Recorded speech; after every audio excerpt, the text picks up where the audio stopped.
Hello friends, তোমরা সবাই কেমন আছো? আশা করি ভালো আছো। আমার চ্যানেল সুমিত্রা দাসে তোমাদের স্বাগত। তো আজকে যেহেতু ফৌজিবাবু চলে যাবে, তার জন্য আমার মনটা খারাপ সকাল থেকে বলবো না, কালকের থেকেই মনটা খারাপ। তো আমি যতটা পারছি ব্যাগ গুছিয়ে নিচ্ছি। যেহেতু ফৌজিবাবু ঘুমাচ্ছে, একটু লেট করেই উঠবে, কারণ রাতবেলা ঘুমাতে পারেনি আর সকালবেলাও মেয়ে বদমাশি করছে। দেখো, রাতবেলা দেখেছো তোমরা নিশ্চয়ই আগের ভিডিওতে, যে মেয়ে কোল থেকেই নামছিল না, আর সকালে উঠেও বদমাশি করছিল, ঘুমাতে দিচ্ছিল না। তো পরে একটুখানি ঘুমালো, তো আমি ভাবলাম এখানে একটু কাজটা আমি আগিয়ে রাখি। তো আমি এই জন্য জুতোগুলো সব পরিষ্কার করে রেখে দিচ্ছিলাম। ফৌজিবাবু আমি যতটা পেরেছি গুছিয়েছি, এবার ফৌজিবাবু পরে গোছাবে। আমি এখানে যেগুলো নিয়ে যাবে ডিউটিতে, মানে ক্যাম্পে নিয়ে যাবে, সেগুলো আমি একটু রেডি করে রাখছিলাম। চাল ভাজা, আচার, এইসব টুকটাক জিনিস। আর যেহেতু আমি রান্না করতে হবে, দেখো এখানে রান্না বসিয়ে দিয়েছি, উচ্ছে আলু ভাজা, ভেন্ডি ভাজা, আর করবো এঁচোড় চিংড়ি। তারপরে ফৌজিবাবু উঠে ফ্রেশ হয়ে চলে এসেছিলো জামা কাপড় গোছাতে, আর আমি একটুখানি ছোলা নিয়ে এসেছিলাম। আর এখানে ও মানে খাওয়ার টাইম পাচ্ছিল না বলে ওর মেয়ে ওকে খাইয়ে দিচ্ছিলো, যেহেতু অনেকটা লেট হয়ে গেছিলো। তো আমি তো গুছিয়ে রেখেছিলাম, খুব একটা লেট হবে না, তো ওর মতো করে ও গুছিয়ে নিচ্ছিলো। তার এখানটা আমি এঁচোড় সেদ্ধটা বসিয়ে দিয়েছিলাম, আর এখানটা হচ্ছে চিংড়ি মাছটাও মা ধুয়ে রেখে দিয়েছিল। আর আমি নিয়ে এসেছি তারপরে বানানা শেক। আর মোটামুটি ফৌজিবাবুর গোছানো কমপ্লিটও হয়ে গেছে। তো একবার চেক করে নেবে সব কিছু আছে কি না।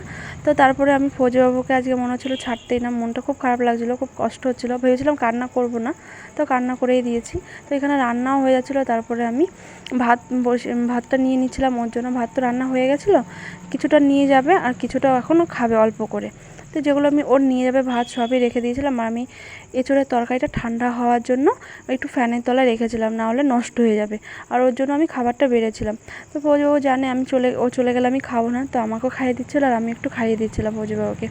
তারপরে এখানে আমি খাবার সব যেগুলো রেডি করে রেখেছিলাম, তো সেগুলো আমি প্যাক করে রেখে দিয়েছি। তারপরে আমি চলে এসেছি রেডি হতে। আর ফৌজিবাবু দেখে নিচ্ছে লাস্টবার যে কিছু আর পড়ে আছে কিনা, তো ও ব্যাগটা গুছিয়ে নিচ্ছে। আর তারপরে বাইরে এসে বাবা মা সবাইকে প্রণাম করে নিল। আর তো টাইম নেই, এক্ষুনি বেরিয়ে যাবে। বলতে বলতে দেখো টাইমও কীভাবে পার হয়ে যাচ্ছে। মন্দিরে একটু নমস্কার করে নিল, তারপর ঘরে এসে জুতোটা পরে নিচ্ছে। আর আজকের দিনটা যেন তাড়াতাড়ি টাইমটা চলে যাচ্ছে। লাস্টের দিনটা না, লাস্টের 2টো দিন খুব তাড়াতাড়ি চলে যায় এমন মনে হয়। আর যখন আসে তখন মনে হয় যে আসতেই চায় না টাইমটা। আর চলে যাওয়ার দিনগুলো খুব তাড়াতাড়ি চলে আসে বলো। তো যাই হোক, ফৌজিবাবুকে তো যেতেই হবে, যতই আমি ধরে রাখি ওকে তো আটকে রাখতে পারবো না। তো যেহেতু চলে যাবে, তো এর জন্য ব্যাগটাও বের করে নিয়েছে। এখন গাড়ি এক্ষুনি চলে আসবে, গাড়ির জন্য ও ওয়েট করছিলো। দেখো গাড়িও চলে এসছে, মানে টোটো করে। তো আমরা একটুখানি যাবো, ফৌজিবাবুকে একটুখানি মানে স্টেশন পর্যন্ত আগিয়ে দিয়ে আসতে, যতটা পারি ততটাই ও মানে একসাথে থাকা আর কি। আর মেয়ের সাথে দেখো ওর বাবা গল্প করতে করতে যাচ্ছে। আর আমার মেয়ে ভেবেছিল কি ওর পাপা ওকে নিয়ে যাচ্ছে, তার জন্য খুব আনন্দে ছিল। ও বুঝতে পারছিল না যে ওর পাপা নেবে না।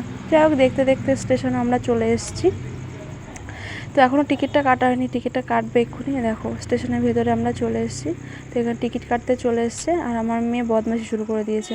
ও না স্টেশনে আসলেই না ওভারব্রিজে উঠতে চায়, তো জন্য ওর বাবা ওকে একটুখানি ঘুরিয়ে নিল। তো যেহেতু চলে যাবে আর তো ঘোরাতে পারবে না, এর জন্য একটুখানি ঘুরিয়ে নিয়েছে। তো তারপরে চলে এসছে, কারণ ট্রেনের টাইম হয়ে গেছে, ট্রেনে মানে অ্যানাউন্স করা হয়ে গেছিলো। তো আমরা এই জন্য একটুখানি সামনের দিকে এগিয়ে যাচ্ছিলাম। আর এক্ষুনি 5 মিনিটের মধ্যে বললো ট্রেনটা ঢুকে পড়বে। তো তারপর আমরা একটুখানি বসলাম, দেখো বসে রয়েছি, ট্রেন এক্ষুনি ঢুকবে। আর আমার মেয়ে শুধু বারবার বলছিল যে পাপা ট্রেন কখন আসবে, ট্রেন কখন আসবে। দেখো আমার মেয়ের আনন্দটা দেখবে, যে ট্রেনটা ঢুকবে আমার মেয়ের খুব আনন্দ হবে। দেখো মনে হচ্ছে, দেখো ও ভাবছিলো কি ওকে নিয়ে যাবে, যেন খুব খুশি হয়ে গেছিলো। আর আমি না থাকতে পারছিলাম না, মানে মনে হচ্ছিলো যে এক্ষুনি চলে যাবে, তারপর আমি কী করবো, কী করে থাকবো। তো যাই হোক, ট্রেনও ঢুকে গেছে। তো আমি একটুখানি জড়িয়ে ধরে গেছিলাম আমার হাতটা, আমার খুব কান্না পাচ্ছিলো। তো ওর সামনে আমি কান্না করতে চাইনি, কিন্তু বারবার তারপরও আমার চোখ দিয়ে জল চলে আসলো, মানে লুকাতে পারছিলাম না আর কি। যাই হোক, ট্রেনে ফৌজিবাবু উঠে পড়েছে। দেখো এক্ষুনি ট্রেন ছেড়ে দেবে, আর আমার কাছ থেকে অনেকটাই দূরে চলে যাবে। বলতে বলতে দেখো ট্রেনটাও ছেড়ে দিল, চলে যাচ্ছিলো আমার কাছ থেকে। তারপরে যাই হোক, আমরা এখান থেকে বেরিয়ে পড়েছি স্টেশন থেকে। কিন্তু আমার মেয়ে না যখন স্টেশন, তখন বুঝতে পারেনি, কিন্তু পরে অটোতে এসে খুব কান্না করেছিল আমার মেয়ে। শুধু বলছিল পাপা কেন নিল না, পাপা আমাদেরকে না নিয়েই চলে গেছে। ও শুধু একটাই কথা, পাপা আমাদেরকে না নিয়ে চলে গেছে। তো বাড়িতে এসেও তাই ওর একই কথা, পাপা আমাকে না নিয়েই চলে গেছে। দেখো কীভাবে কান্না করছে ফুলিয়ে ফুলিয়ে। ওর কান্না দেখে আমার আরও কষ্ট হচ্ছিল। তারপর দেখো আমাকে জড়িয়ে ধরে রেখেছে ওর পাপার জন্য, ওর মন খারাপ বলে। তো বাড়িতে এসেই ওর দাদাকে বলছিল, মানে বাবাকে বলছিল যে পাপা আমাদেরকে না নিয়ে চলে গেছে। আজকের ভিডিও এখানেই শেষ করলাম।